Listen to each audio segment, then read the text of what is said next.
January the 29th, 2017. Guys, you're looking at the magnetopoles, the Earth shields. Notice your timestamp at the top, 124. This hasn't updated since the 25th.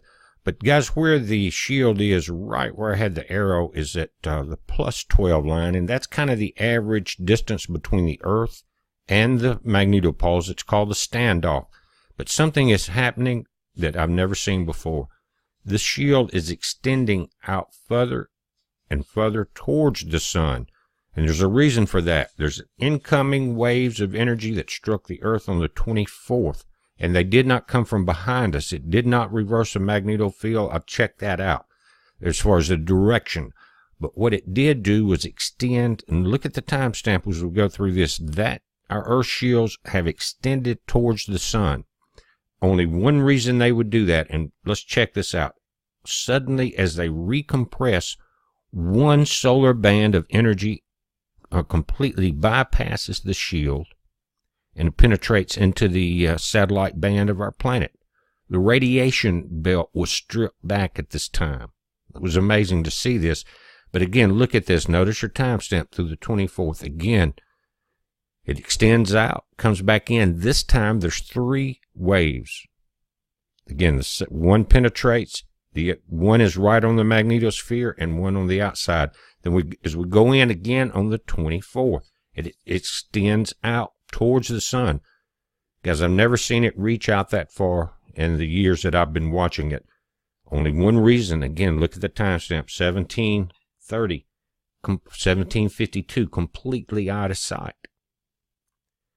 The Earth shields are weak. The Earth reacted to incoming waves of energy.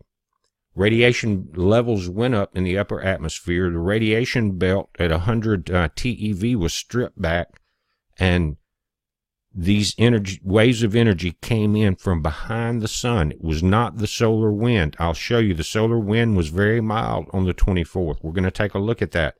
And guys, when we encountered the last wave of energy, it hit from behind us.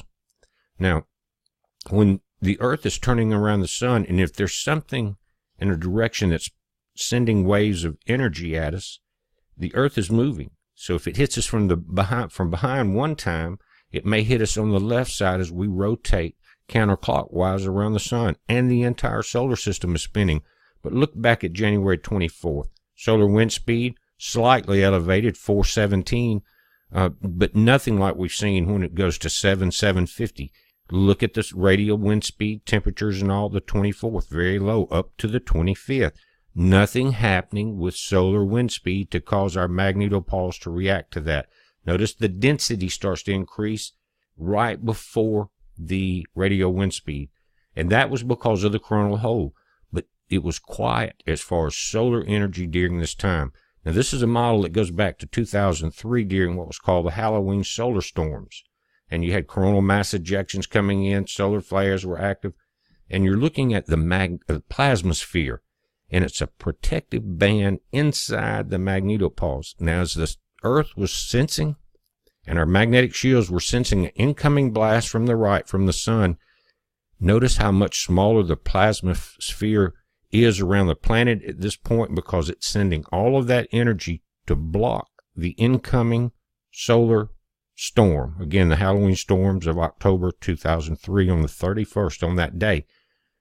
This is the only reason that we would see the shields extend out that far. And then we saw these waves of energy coming in with very low solar wind speed.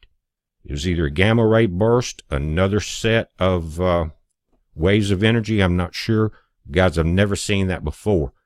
I'm going to check some of the other instruments, some of the radiation belts, things like that, the information that's there, and update this. But guys, keeping it short, we're about to join Paul Begley tonight at paulbegleyprophecy.com. It's going to be a very interesting show.